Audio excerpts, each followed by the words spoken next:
Hello and good morning. It is time for morning nga ba? It depends, I guess, how you look at it. It's really late at night, but it's technically already Friday here in the Philippines.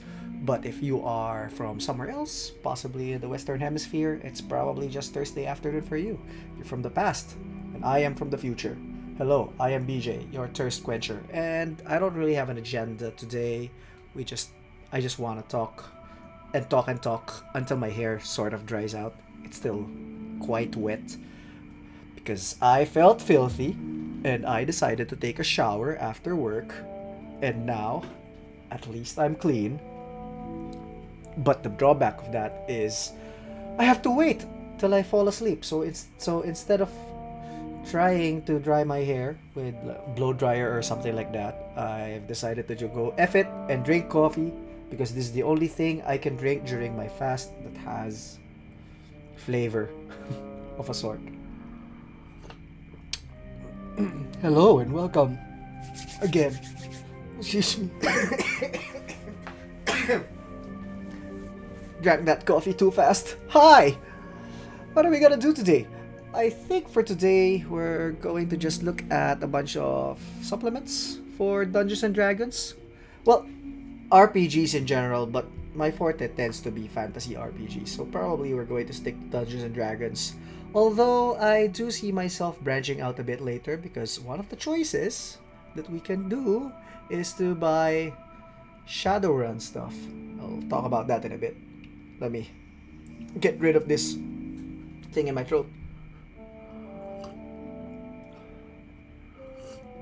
Ano kaya mangyayari if I choke in the middle of my own stream, no?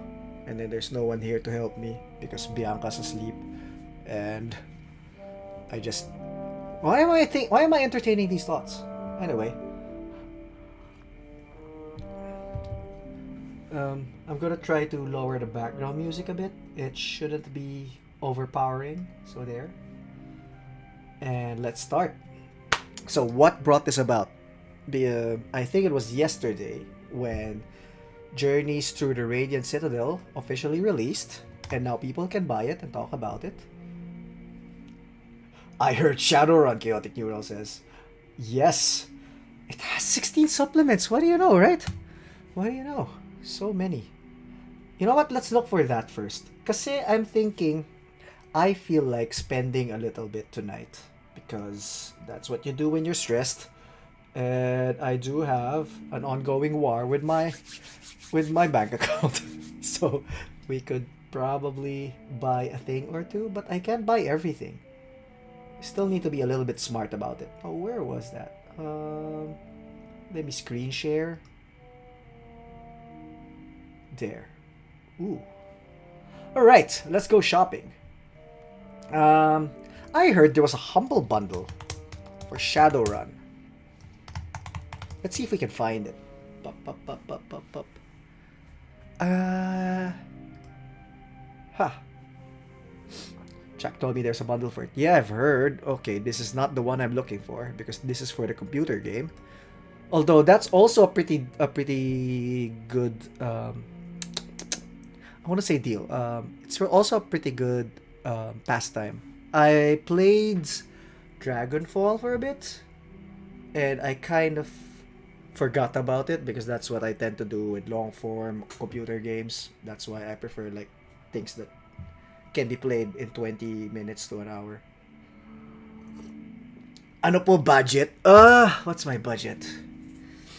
Okay, if I spend anything higher than $100, I'm gonna already hate myself. So I think we'll try to stay below 100 as much as possible. So let's see. Shadowrun TRPG. I think it's this one. Book bundle. Yeah, it's this one. Wow. Does this have... Offer ends in 14 days, so I can actually think about it for a while. It includes... What does it include? I assume it will include at least the core book. The core book, right? SR6 Core, the Shuttle Edition. Why is that different? That's not the core book that I'm familiar with. What's a Shuttle Edition? Let's check it out. Oh, it doesn't do the thing. Shadowrun, latest edition.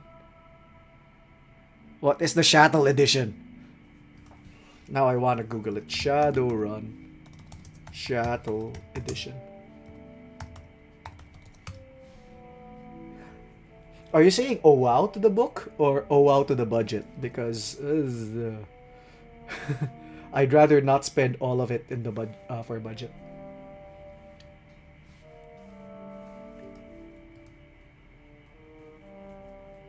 Okay.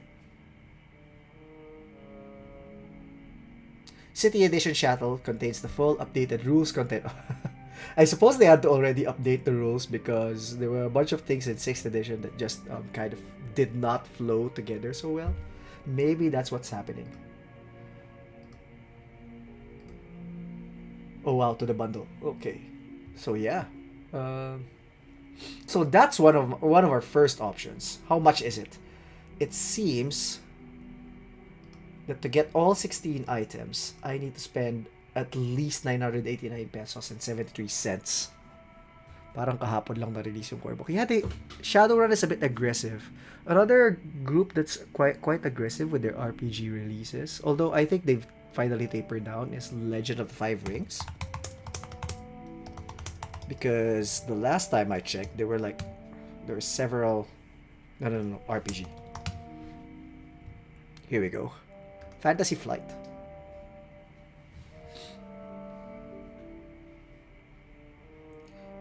Accept cookies. blah blah blah blah blah blah products. Read more. I call this edition the newest L5R edition. We call it the Derek Ramsey edition because who's the Lion champion again? I forgot his name, but he basically looks like Derek Ramsey in this cover. So there's that. Do you have a list of your expansions? The Dice app supports. I don't think I am seeing it here. Maybe we can just go L5R.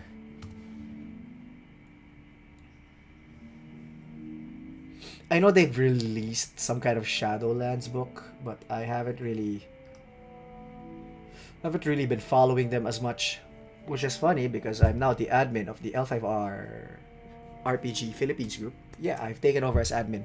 I haven't really done anything about it yet.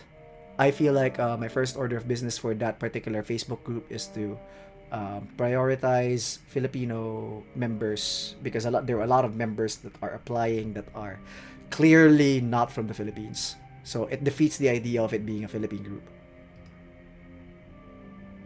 Come on, search. We'll go back to Fantasy Flight. In the meantime, I've really been thinking about... Okay, I'm 100% sure that I am getting Journeys Through the Radiant Citadel. It's my jam. The last time that WotC released a similar book was with Candlekeep Mysteries, if I'm not mistaken, over here. And I like the idea of the newer adventure books wherein it's not one mega adventure like the earlier ones were Out of the Abyss and Tomb of Annihilation. Those ones were like mega adventures that started players up from level 1 all the way to level whatever the ending level was. Which is fun, but also it's a commitment. And you can't always get players to make that commitment. A commitment of level 1 to level 10 for D&D is a year. To level 15, if you want to go to tier 3, it's probably a little bit more than a year. At least with the frequency of playing that I do. So what they're doing now instead is they have a central location in Candlekeep Mysteries. I believe it was Candlekeep, which is a library. I'll get to that in a bit. And then all the adventures here are kind of like not exactly one shots because it'll take you several sessions to get through them, but they are standalone adventures. And what's nice about those is that you can always pick just one adventure when you're in a rut and you're in a hurry and you can't really prepare a game. But as it happens, there's a level 13 adventure here in this book. You can just grab that and slam it into your storyline, and then it'll work for the most part. You'll probably have to thread some things together. I did this for my Eberron game. My Eberron game is already at late tier 3, entering tier 4. So I ran a Candlekeep mystery for them, which is, I believe... Let's check it out. I believe it was the Scrivener's Tale. And it works out. So that's what I like about these adventures. They're much easier to use at the table compared to the devoted adventures. Not that I don't like the devoted adventures. I like reading through them. Even if I sometimes bash them. Like I bash Tomb of Annihilation a lot for its depiction of a tropical setting. But the fact remains that I bought it and I read it and I like it for the most part, despite its flaws. And I think that's what RPG supplements are. You're not going to like everything, so that doesn't mean that it's a bad product. And just because I'm bashing something, because I do get flack for hating Tomb of Annihilation. I hate on it, but it's my jam because it's a hex crawl, which as an older school type of gamer, I like hex crawls. So it's not that I hate it. I bash it because I wanted it to be better. Like a vignette. Yes, exactly. So let's see. Now, here's the thing. I want to get Radiant Citadel, Journeys Through the Radiant Citadel, because it is a wider array of adventures that is more than just...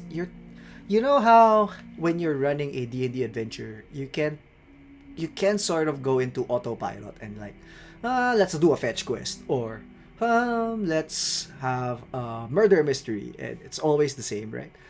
The nice thing about adventures in these books, especially because they're markedly getting a more diverse cast of writers, it tends to really be varied, which means that inevitably I'm not going to like every adventure, but at the same time, the variety can only be good.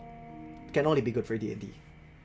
So, now the question is, given that I am 100% sure for sure buying Journeys Through the Radiant Citadel, should I also grab it on D&D Beyond? Now that's an extra cost. It's not because the book is going to be $50 or it's going to be 2,500. Oh my god, because of the peso dropping, it's probably 3,000 pesos now. But it's going to be around 2,500 pesos here in the Philippines, and generally here in Southeast Asia we get things at least a month late, maybe more. So we'll probably not get it until September, I want to say. So so if I'm going to get the hard copy, I know that I have to wait. Now the thing is, if I instead go to, wait, I'm looking at it. Where is it? I'm blind. It should be here, right? It's in Adventures. It's not in Sourcebooks, BJ. It is Journeys Through the Radiant Citadel. Here you go. Chaotic Neural has no opinion of D&D Beyond because I rarely use it. Because she rarely used it. So here's the thing about D&D Beyond. D&D 5th edition does not do PDFs.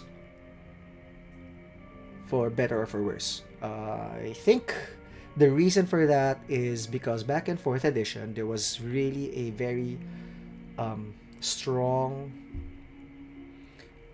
piracy problem that was happening, wherein people will just like buy the digital version from Drive-Thru RPG and then upload it on a torrent site, and now no one buys the book.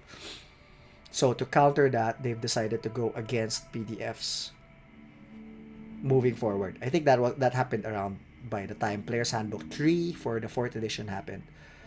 So whether or not you agree with that decision, it's not really the point. The point is now they've decided to go for a browser-based version of the books.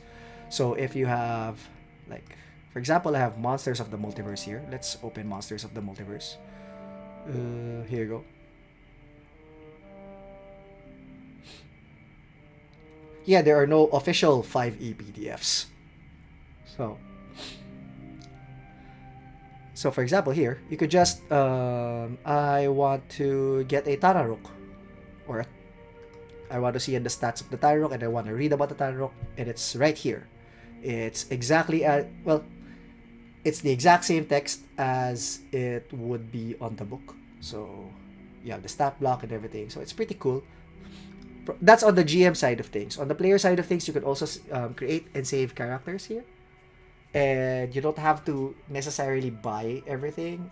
It's your DM who needs to buy the stuff. If your DM has a subscription, and then he has the source book for your characters, and then he puts you in the party, my understanding is that you can access the feats, the subclasses that the DM also has access to. So that's interesting. So anyway, the advantage of getting, where was I? The advantage of getting Journeys Through the Radiant Citadel in D&D Beyond is that I can read it now, and I believe they also have their interface is decent on the phone. So let's try. Actually, I don't think I could share with you my screen because my phone is not connected to the computer because it's not an iPhone, and my computer right now is a Mac. It's its own set of problems. But anyway, let's look at it. D&D Beyond. Anyway, if I get it, let's click on it. How much does this set me back? I think it's 29.99. Yes. There you go. It's 29.99.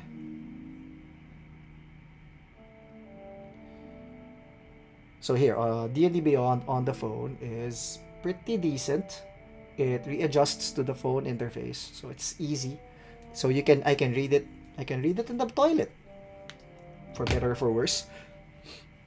So this is an extra idea that I can get. This is 29.99.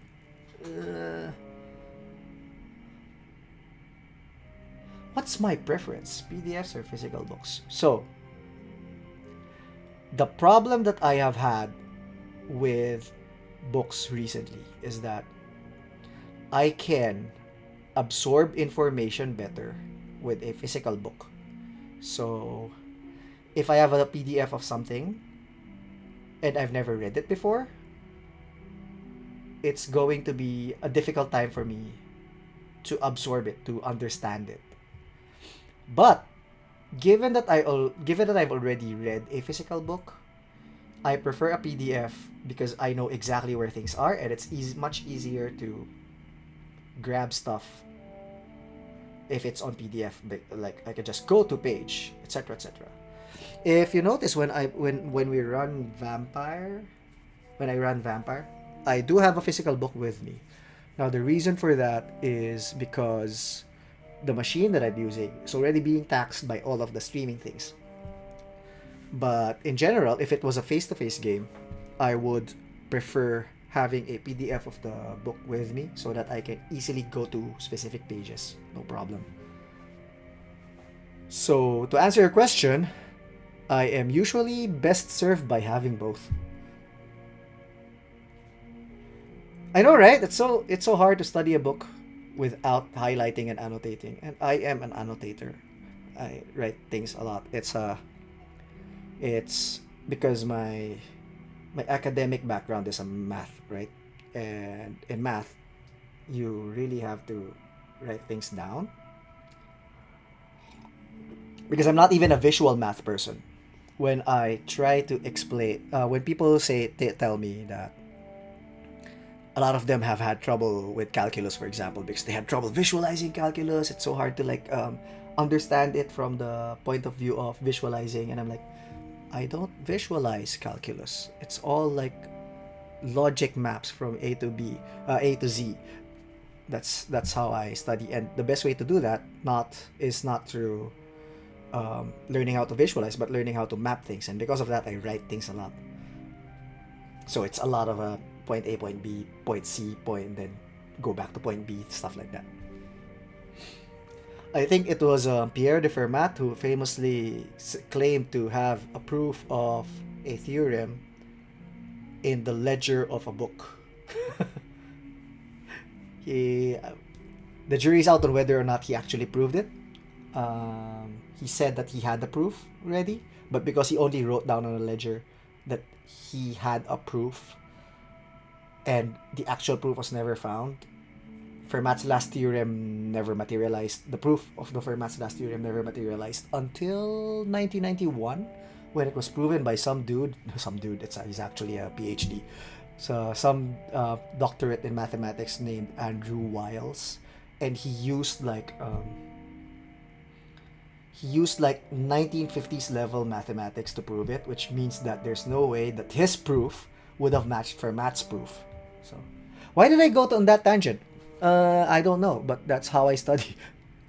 So, jury's still out on whether or not I should get Journeys Through the Radiant Citadel today. Here in D&D Beyond, the advantage is I get to read it now.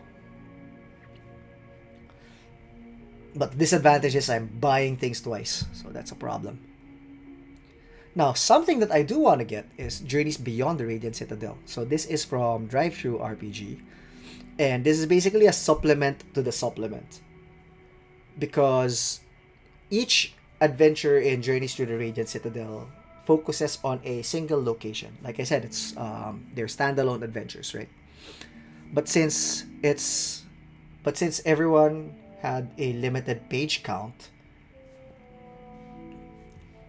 let's zoom in a little. Since everyone had a limited page count, it's they had trouble. Well, not trouble. Sometimes it might leave you wanting when you're trying to like, for example, let's go straight to Pam's adventure. Pam's adventure is set in a place called Dayao Longon, and after you're done with her adventure, if you're should your characters want to explore Dayao Longon more, you'd want more information, and that's what Journeys Beyond the Radiant Citadel is. So it's written by the authors of the book. Like there's some familiar names here, like Bashir, Ajit, and of course Pam. So it's an expansion of sorts, and it's PDF only. So that at least eliminates the idea of getting a physical book. And it's $9.95, so it's much cheaper. Do I want it? I could just click add to cart. Now I've been looking. I'm not just looking at things with from the official WotC adventures. I'm also looking at other D&D adjacent stuff. One of which is before we go to that, I want to show an example of a 5th edition adventure that is not written by WotC, but it's also not Sinauna because I've talked about Sinauna enough in this channel. So let's see. This one is called Neverland, and I really like. Here you go, Neverland, and I think there is an Amazon page for it because I got it from Amazon. Let's see.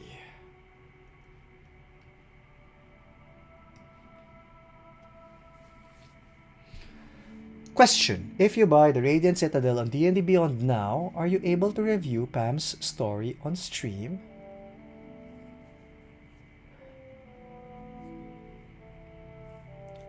Well, not immediately.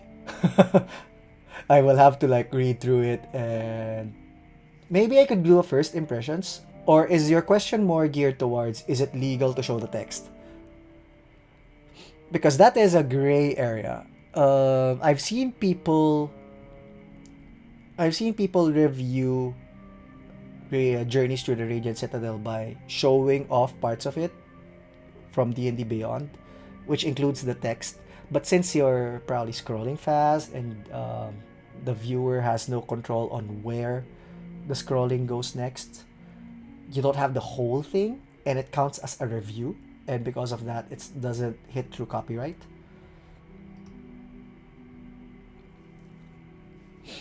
Yeah, I could definitely give a first impressions if I have it.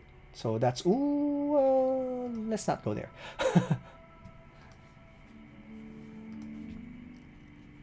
But yeah, I could give a first impressions, and on the legal aspect, I can, as long as I don't. I think the issue happens when you read through the whole thing in like over 4 hours and go page by page in order, and I think that's gonna be a problem. But I think if you're just scrolling around, it should be fine. Is that a tested theory? No. So let's see. Neverland on Amazon. Neverland, Amazon.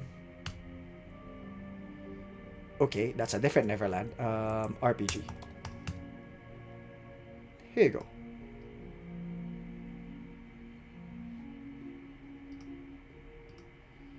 You read textbooks on stream, so I guess that's fine. Yeah, it also depends, I guess, on how strict the copyright holders are. Like, I've been thinking about doing some of my actuarial exam studying on stream, and that would mean showing proprietary books with formulas and stuff. I think it should be fine, but if I get flagged, I also don't know how the legalese would work. So here, Neverland is a fantasy role-playing setting. I think this is set like around 50 years after the events of Neverland, the fairy tale. Peter Pan, the fairy tale.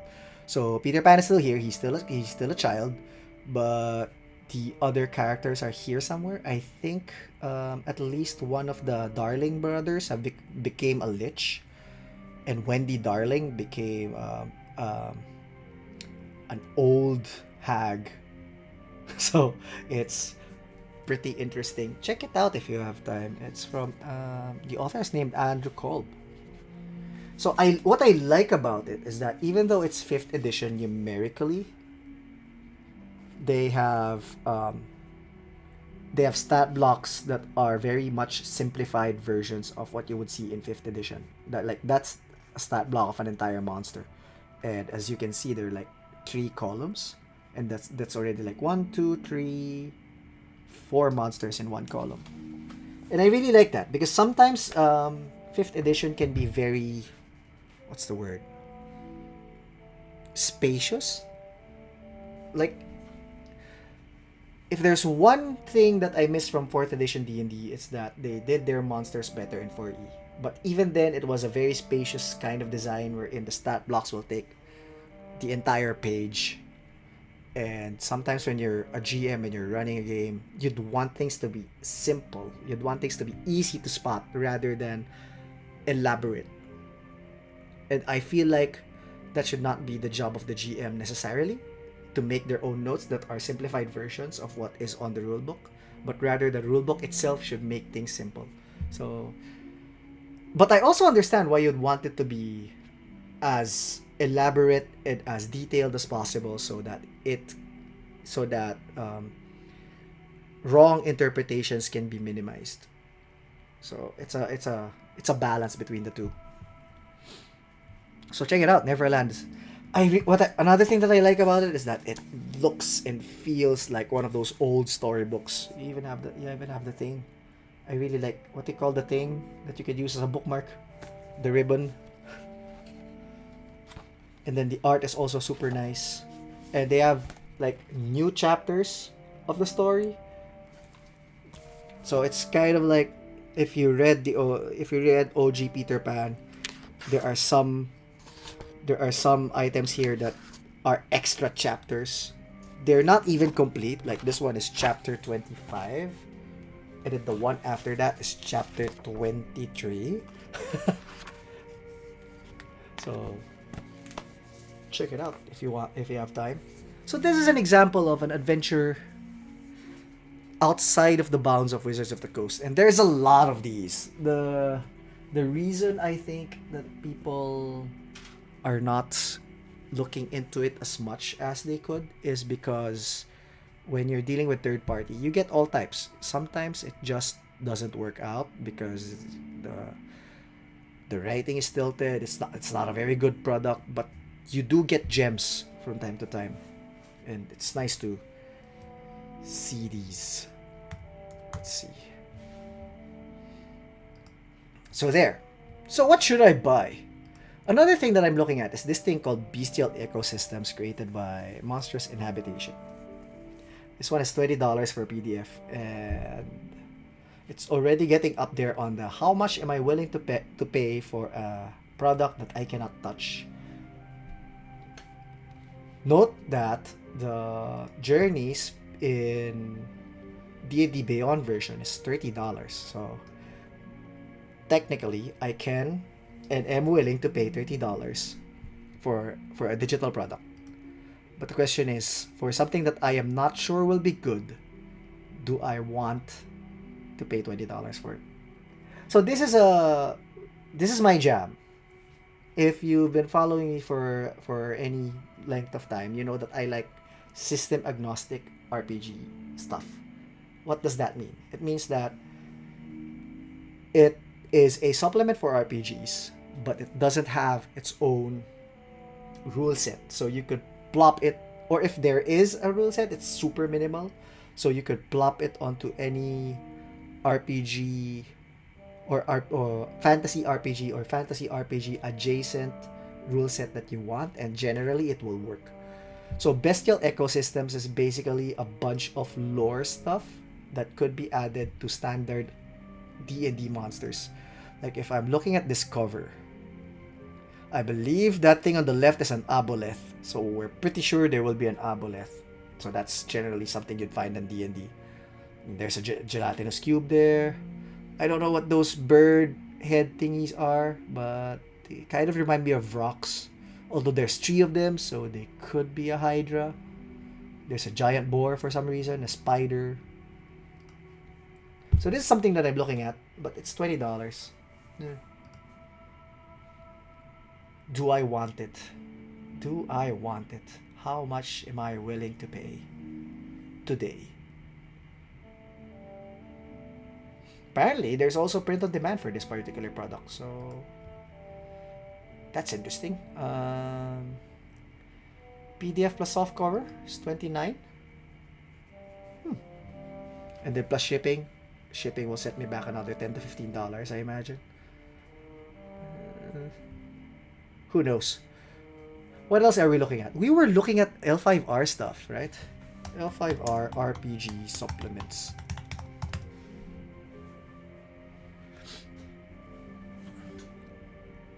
What to buy?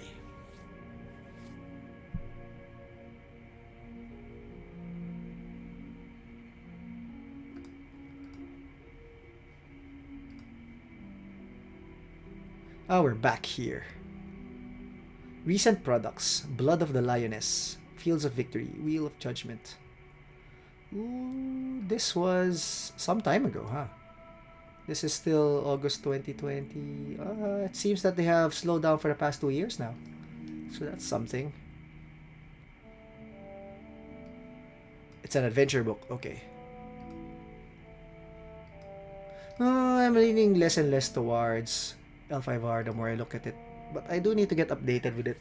If only because I'm now an admin of the Facebook group. So I'm going to look into that. But maybe I won't make a decision yet today. What else? What do we look for in adventures? Or do you... Here's a question for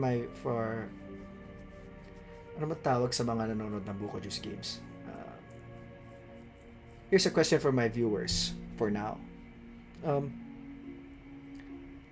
What types of RPG products are you interested in? What makes you buy something outside of the core? Like, for example, it makes sense that if you're into D&D, you're going to buy the Player's Handbook, and if you're GMing, maybe the Dungeon Master's Guide and the Monster's Manual. But what other RPG books are you willing to throw money at, right? Like another thing that I have right here that I have been reading is this book called Into the Weird and Wild. This is another system agnostic thing, but this is about monsters that are found in the forest, which I really like. It has, especially if you're familiar with Philippine mythology, there's a lot of stuff in the Philippine forests and the Philippine jungles that will take your soul, all of them.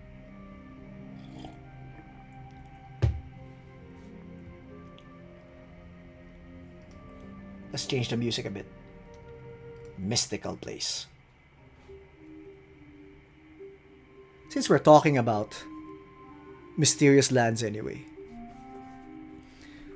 Into the Weird and Wild is actually one of the things that I recommend. This is, I like the art.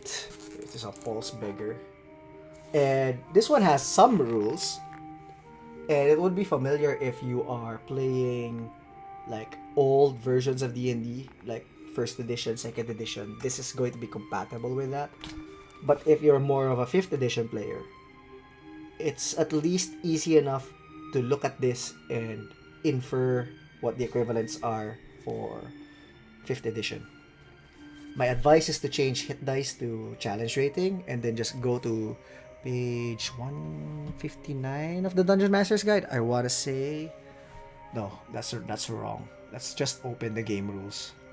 Sources. Dungeon Master's Guide. Pretty sure I have this in D&D Beyond. There you go. Creating a monster. So, a trick that I have learned when converting old school stuff into 5th edition is to go to the Dungeon Master's Guide, Chapter 9, the Dungeon Master's Workshop. Not sure if you can see. Let's zoom in a little. And then look at this table, Monster Statistics by Challenge Rating. So, for example, if I wanted to... Where's that beggar again? Beggar. Anyway, the beggar was 11 hit dice.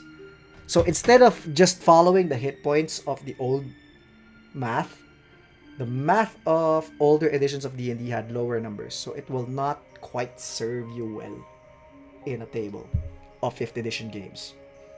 So instead, go to track the hit dice and then go down the challenge rating until you get to challenge rating 11. Woohoo! So, you already have a range of hit points. I typically just eyeball it, maybe 250. Armor class, you can just grab this unless the monster's particularly mentioned as having like tough armor, then you could probably skew it up a little with no discernible change to the challenge rating. And then you can just grab the attack bonus. Damage per round 69 to 74. Just pretend to roll some dice. I know, right? And then say, dealt 70 damage. So that's a bit of a cheat. If you have more time, you could probably like design a challenge rating 11 monster in like 30 minutes to an hour. But if you're in a pinch, in a hurry, just grab the number here and it should be fine. Okay, so Chaotic Neutral says that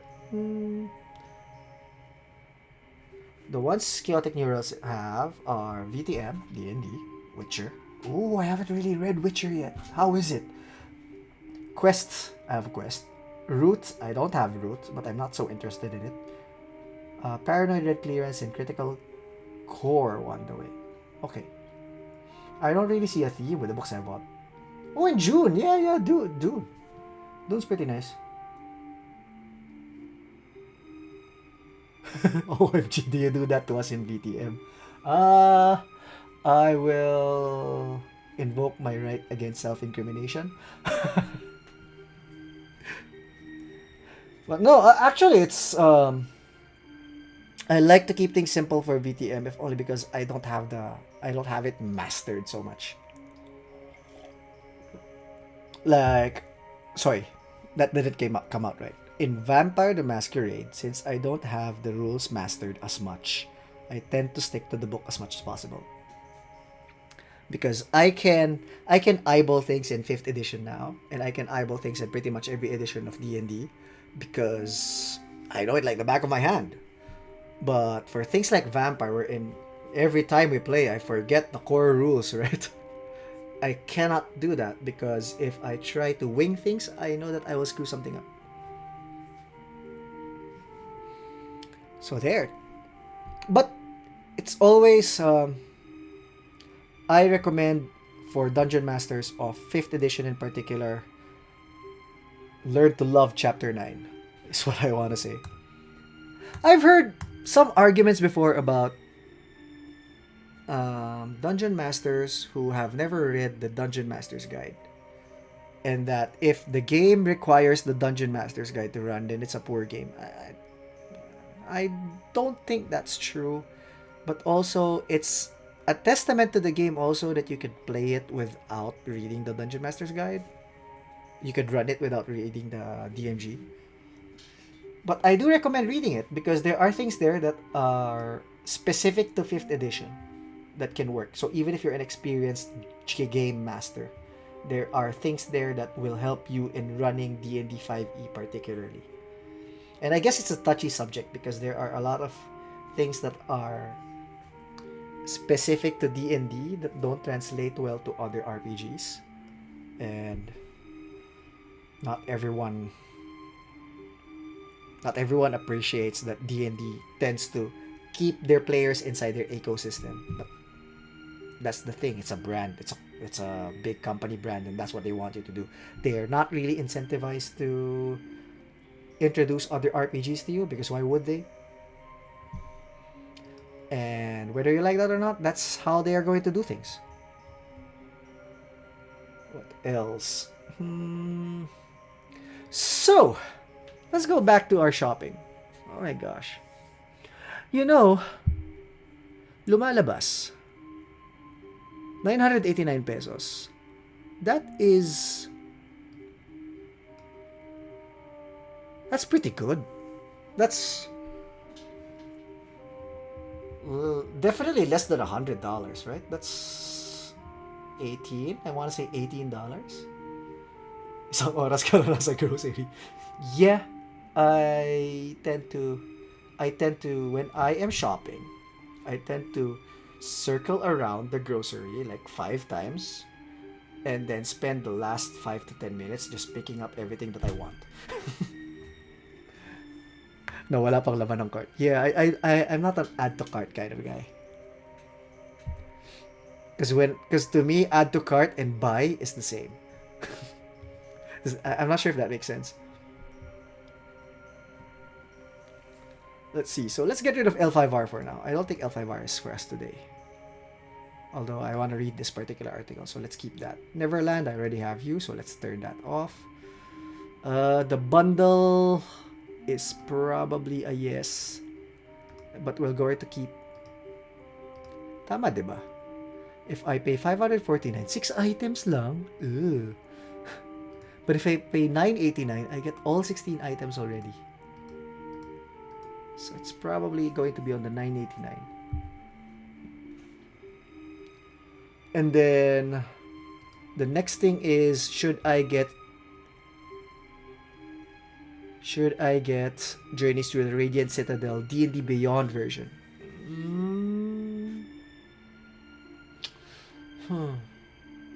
Okay. The pro is, as Urel said, I can already review the product. Or I can already go through the product, skim through the product, see what I like if I buy it now. So that's something. The minus is, I probably won't read it as much outside of the stream because my tendency is to prefer adventures in book form so that I can absorb them first. That's why I have Candlekeep Mysteries in book form, but not in D&D Beyond form. The things that I have on D&D Beyond tend to be the rules-facing ones, like Monsters of the Multiverse or Dungeon Master's Guide. Things that are useful to me as a 5th edition DM, but may not necessarily be useful when the inevitable edition switch happens. Whereas things like an adventure, even though the numbers will expire when a new edition comes, the ideas of the adventure will stay and I can always adapt them. Right? I think 30 USD is a lot. Yeah, I agree. 30 USD is a lot. Also, given that I am 100% getting the physical book anyway. So maybe we should just wait. So no on the Radiant Citadel for now. Not that I'm not buying it, I just want to buy it in book form, which is different. Now, how about Journeys Beyond? I can probably afford to pay $9. Well, $10 really, right? That old marketing ploy. It's $9.95. So in your mind's eye, it's $9, but in actuality, it's $10.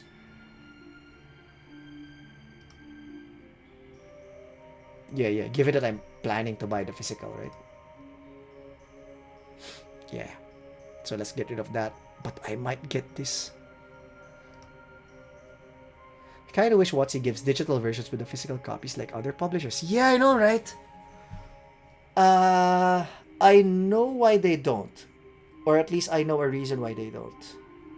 Because there was an idea of all the RPG products, it's Wizards of the Coast who likely has their books like lying around in like friendly local gaming store libraries that people can just grab and take a look. And the thing about that is generally people who get the book will either buy it online or when it's on physical stores, the code to get the PDF is in the book. And if a lot of people are looking at the book, they can just like grab the code or stuff like that. You could scan it though. I think a QR code. I don't know. There's some technological hurdles that is not insurmountable, but I think WotC is not yet willing to look into. It'd be nice, no, access to D&D Beyond. Now I have to buy things twice, so that actually changes what I can and cannot buy. So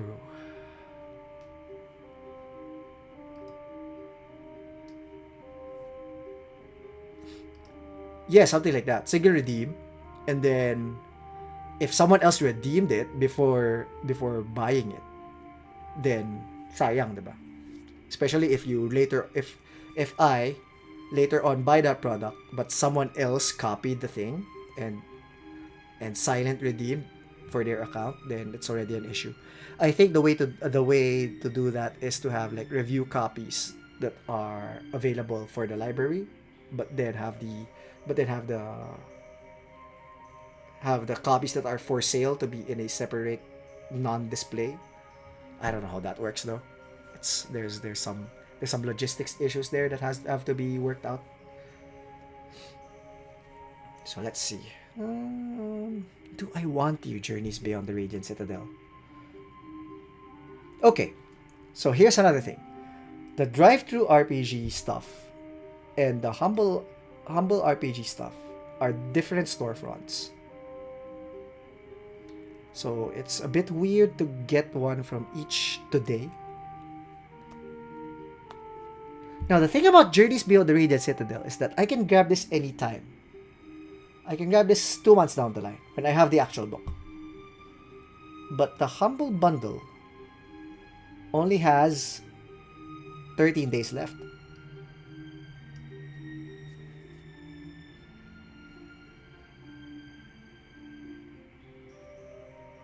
Right? That makes sense, right? I should get this one because this one is the one in promo.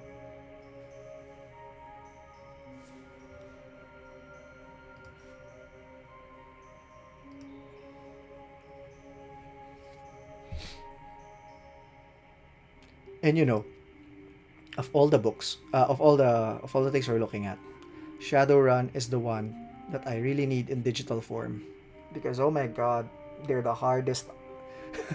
They're the hardest to absorb even in book form. Like you really need to be flipping back and forth through several books in order to get it.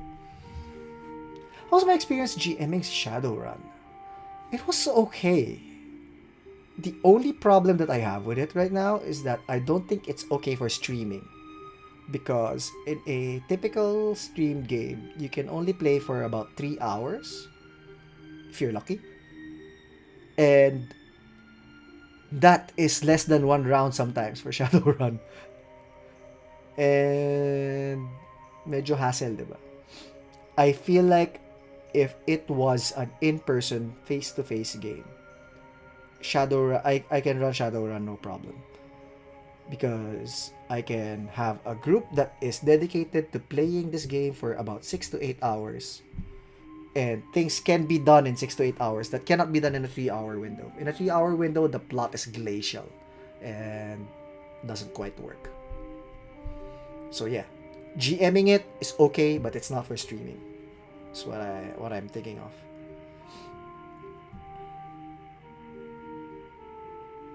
Tsaka people say it's complex, and I agree to an extent, but also once you get it, it kind of flows okay.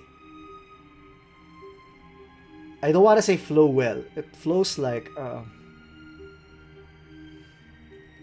the viscosity of Greek yogurt? That's how it flows. It flows eventually. So, what else? I've always been critical of Shadowrun's inability to have their subsystems interact with each other. Like, if I was to make a setting that is techno magic future cyberpunk kind of deal, I would have magic that can interact with cybernetics. Like, why not, diba? But Shadowrun, for better or for worse, in the 90s, decided that these are things that cannot interact reliably with each other. And because of that, I feel like the setting itself has limitations. Like, imagine spellbooks from your iPad.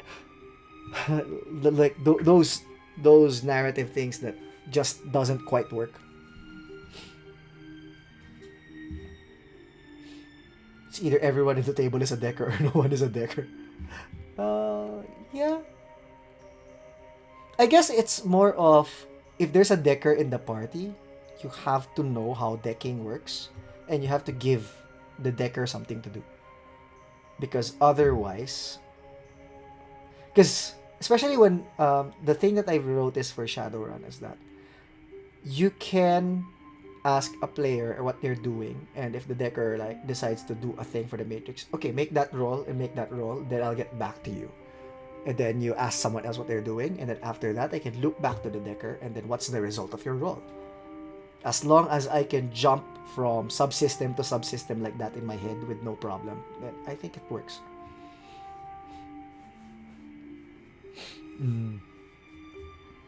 But I really like it. And I think 16 books for 1,000 pesos? 16 books. That's 16 books for less than $20. Ah! So, okay. I'll grab this. Check out. Alright. Let's move this to the side because I'm going to be entering my deets. In the meantime, let's move our scene to this one. Oh, if I move our scene to this one, I don't have to hide it. Okay.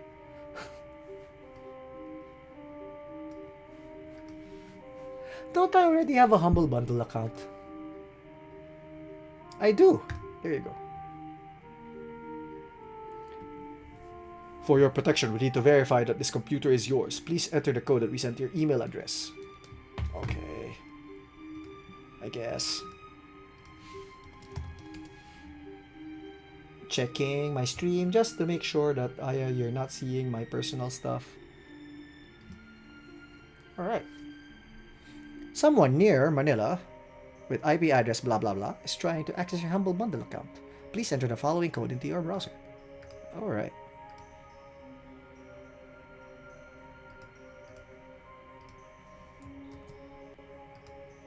Verify.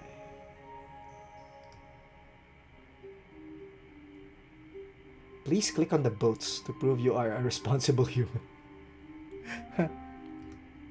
Payment method, PayPal. This purchase is a... No, it's not a gift, it's for me!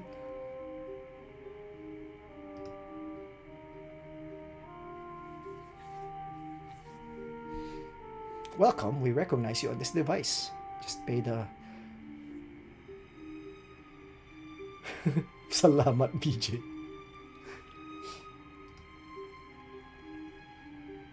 But you know, if I run Shadowrun, I usually share my books anyway with my players. So, if you are a part of my usual groups, then odds are you'll get these books also. Get your books.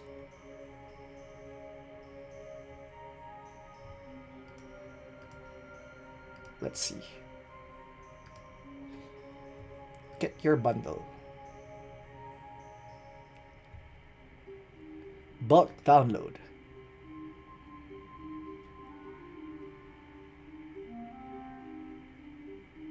Did it do the thing?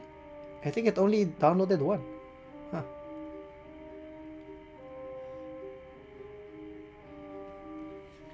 And you know, paying what is the equivalent of like $18, it's pretty good considering I was thinking that I could spend up to 100 today. So you know what I should do? I should do these shopping streams and then have my gank account ready so people can like give me gank coin. That's something.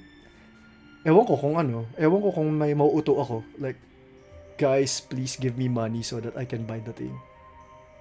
But it might be worth it.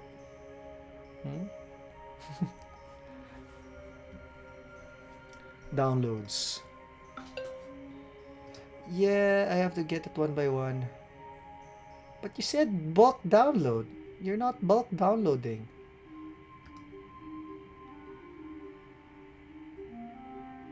If I click this, you know what? I'll show it to you guys. Let's see.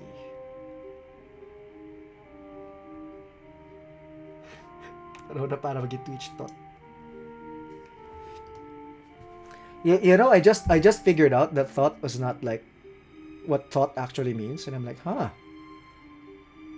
nice. I can be that. Like I work out now. I have muscles now. No, it's not visible. It's not visible. It looks weird.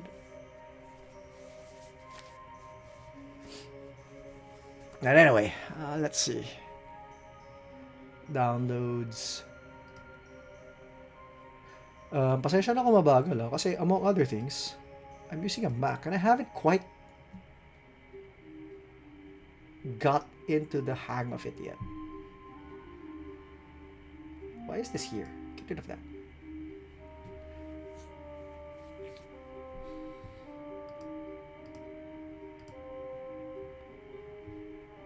The downloads are being a problem, but we'll get it eventually. There you go. Crime Catalog, Firing Squad. Let's screen share so you can see.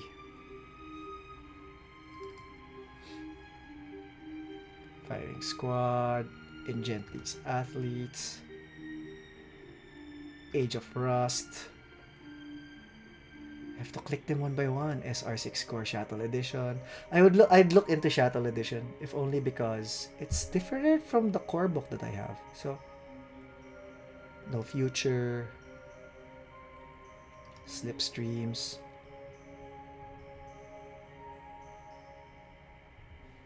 Teka, hindi nyo nakikita yung ginagawa ko, no?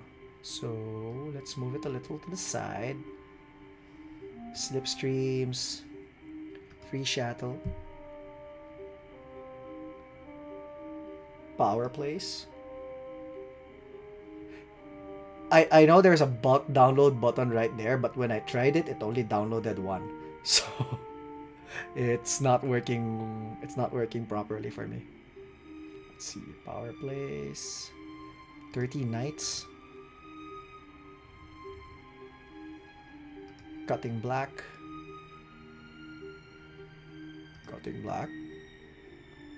and it stopped working.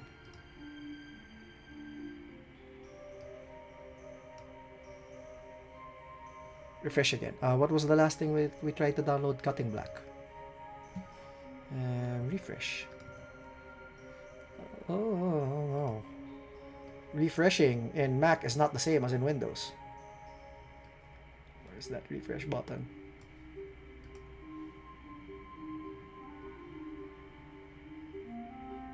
Cutting Black. There you go. Collapsing Now.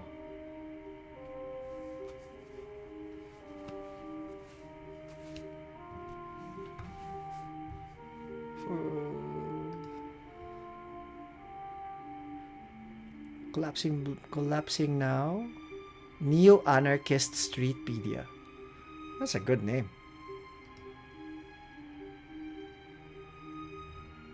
Street Weird. Assassin's Night. And the Third Parallel. Okay, I got it all. So it's right here. Let's open up with Shuttle Edition Core. This is the one I'm interested in at the moment.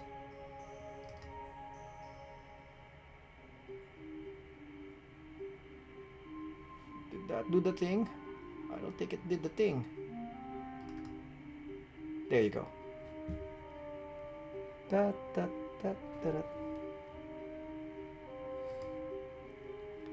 Palitan natin music natin.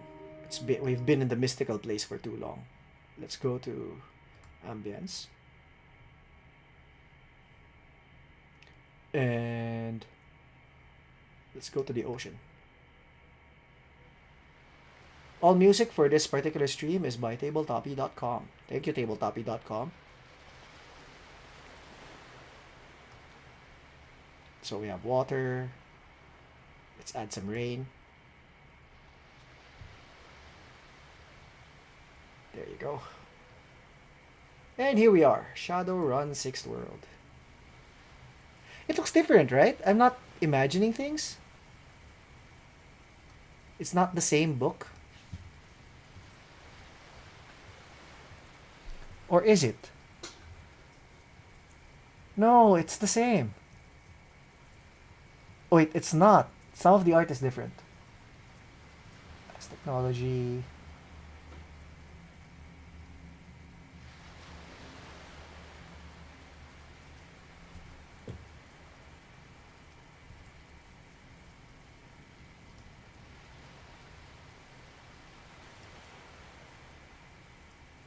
It's specifically for shadow.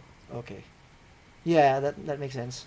So it's the same in some respects, but it's different also in others. So I guess it's like a revised edition, so to speak. Let's jump to let's jump forward a bit.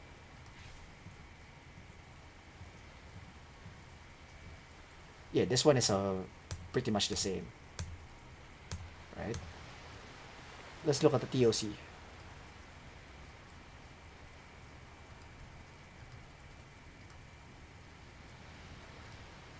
Running the game. Nah, it's mostly the same. Although there might be some changes in the specific rules. Because I think, if I remember correctly, when 6th edition came out, there were problems with technomancers in the sense that it was hard to understand technomancers without remembering how it worked in 5th edition. It looks the same. Yeah, yeah. I'm not seeing much many differences if at all. Parang sa start there were some differences at the start, but the deeper I go, the less different it looks. This one looks new. Could be wrong. Anyway, there's that. And then let's open a random one. Age of Trust. Tales from the UCAS. Oh, I like this. This one is a bunch of lore.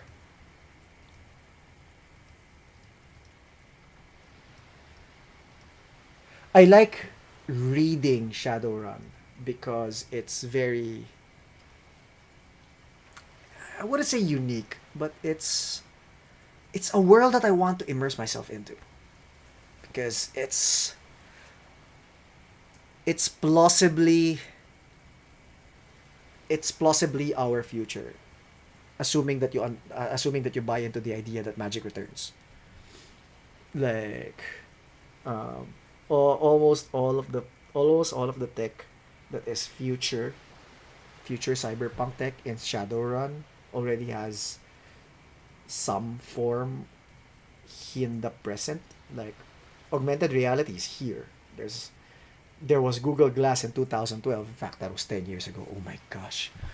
But there are smart glasses that are better in the year of our Lord 2022. Like, there are now smart glasses that are actual, honest to goodness glasses. And VR exists now. It still sucks, in my opinion, but it exists now. But AR, though, I'm really liking where AR is headed. And when people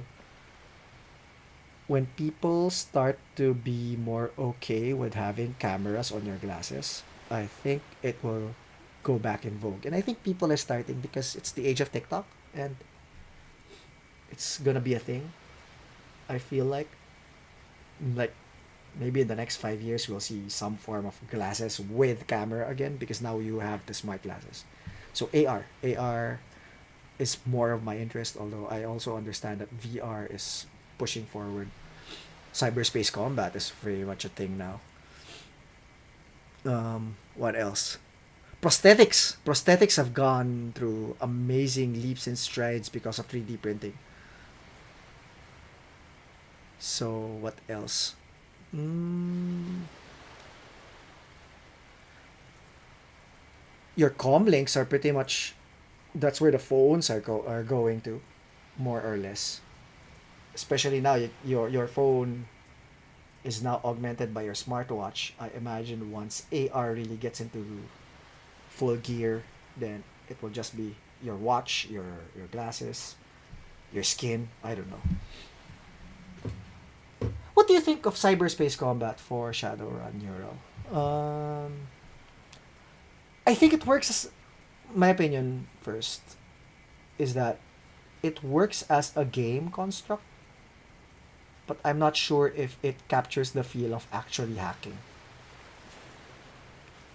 Or even hacking in the cinematic movie sense. You know how when an actual hacker sees a hacking scene on TV, they're like, "Ha, that doesn't make sense."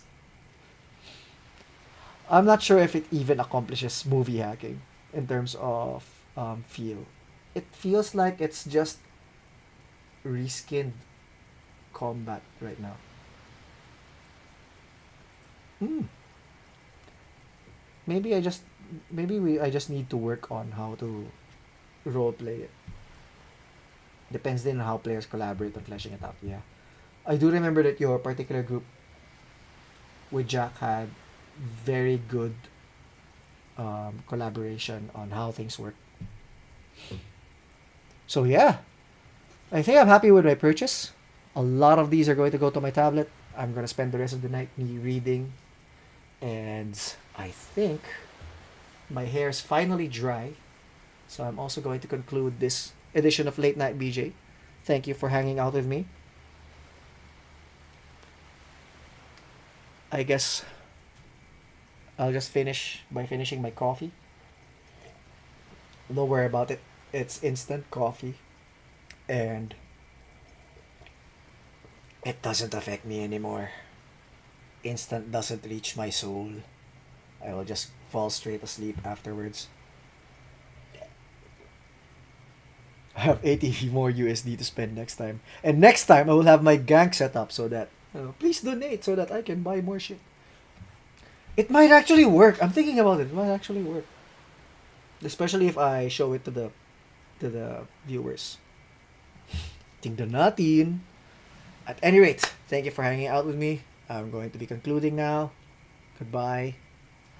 Uh,